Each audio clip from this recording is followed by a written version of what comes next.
It's not every day that we say goodbye to someone and expect to never see them again.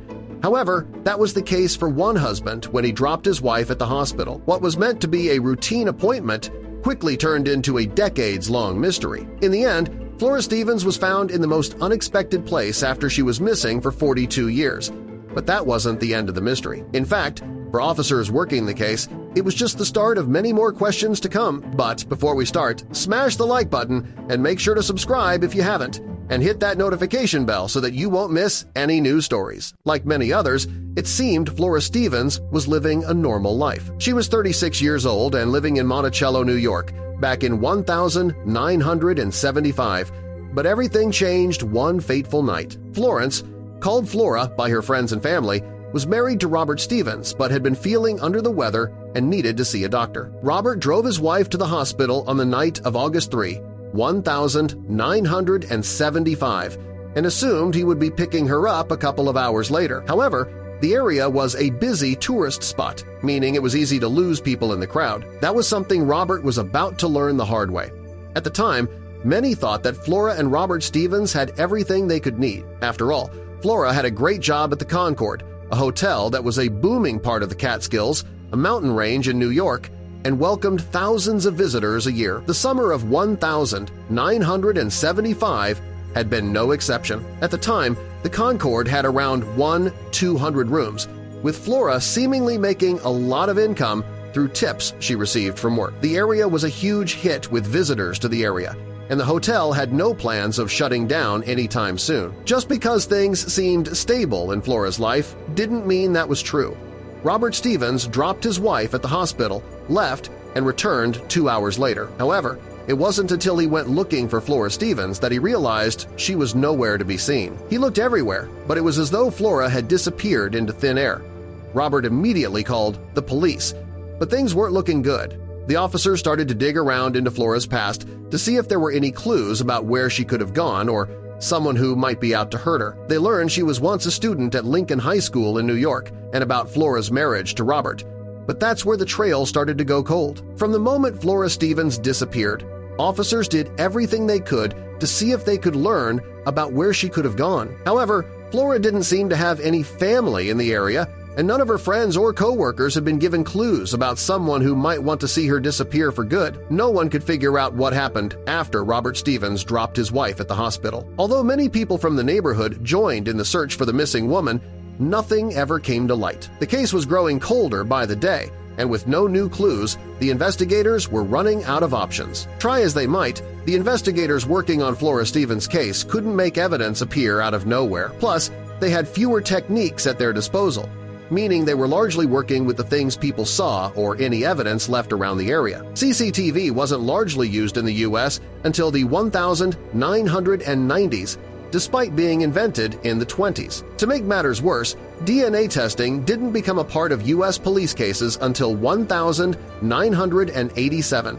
meaning that even if clues had been left at the scene where Flora disappeared, the police had no way to test anything. There was no cell phone to track, no internet to ask for help, and Flora's husband was as clueless as everyone else. Although they were doing everything they could, it wasn't long before the investigators working on Flora Stevens' case had to admit they had run out of leads. Robert Stevens was also doing everything he could to track down his missing wife, but with nowhere to turn, the days turned into weeks, and the weeks turned into months. It became clear to everyone involved that they weren't getting anywhere, and they had no choice but to mark Flora's case as unsolved and file it away. While new clues would have helped, they had to continue solving other crimes.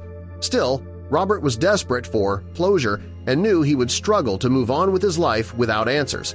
Statistics show thousands of women and girls go missing every year in the U.S., making it difficult to link evidence to a specific case. Modern technologies like DNA testing and cell phone tracking weren't available when Flora disappeared, further complicating the investigation. Despite promising leads, Solomon had to sift through countless cases of missing women. It became clear this was no one-man job, he needed a team.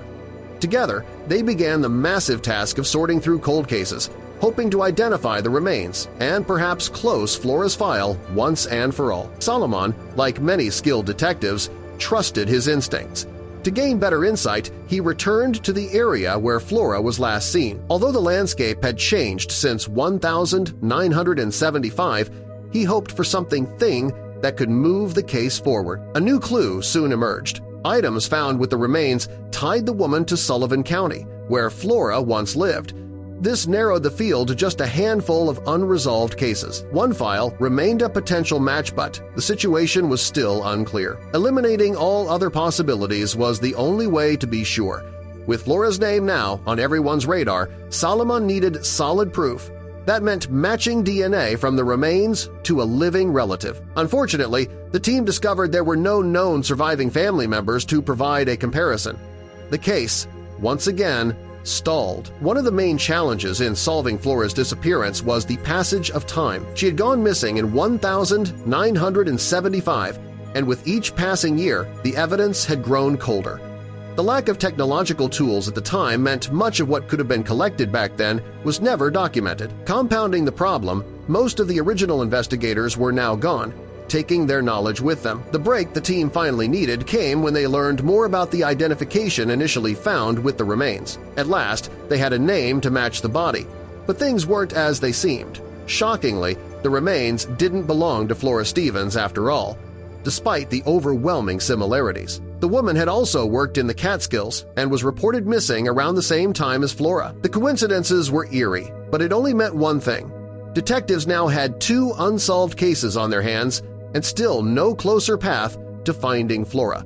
Much of the modern investigative tools like the NAMU's database weren't available when Flora vanished in 1975. NAMUS, which helps cross-reference missing persons with unidentified remains, wasn't launched until 2007. With such a large backlog, Flora's case was never entered.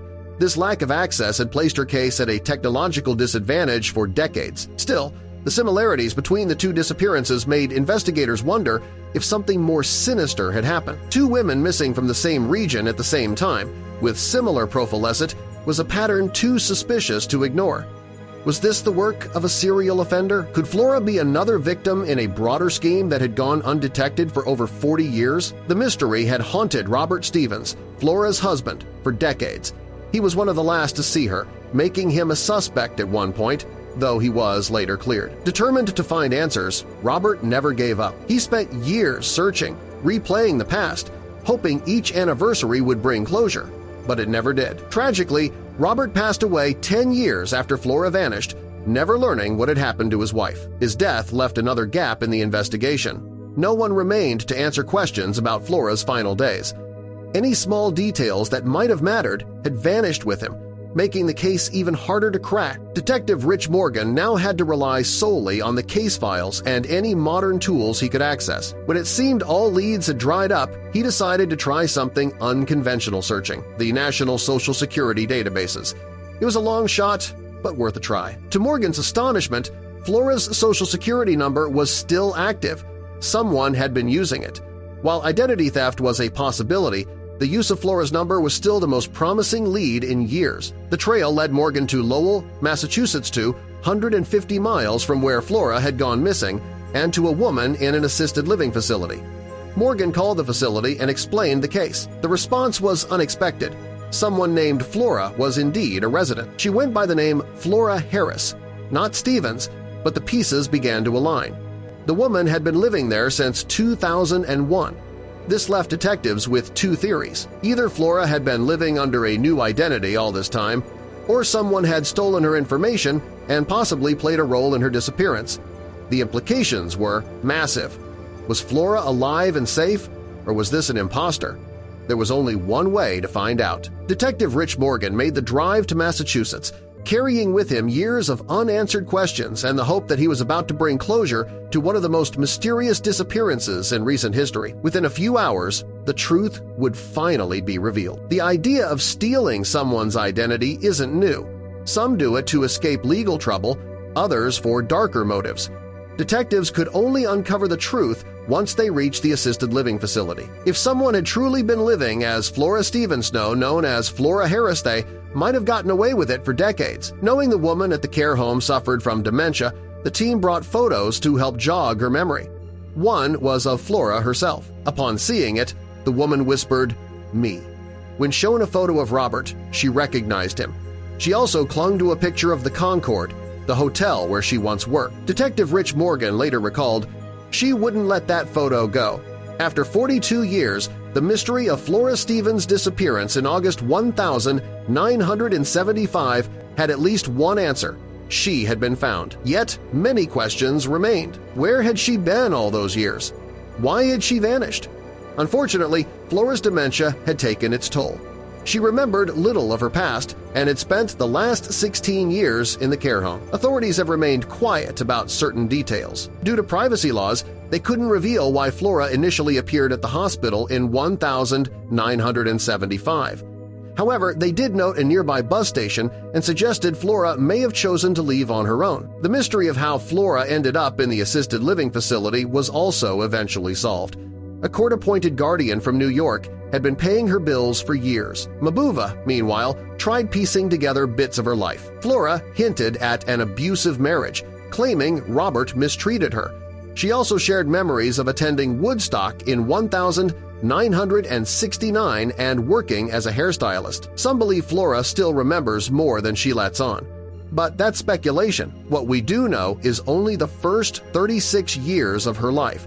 Since at least 2001, she had lived under the name Flora Harris, and the case was one of the rare ones that investigators managed to resolve after more than 4 decades. When Flora Stevens was found, she was 78 years old.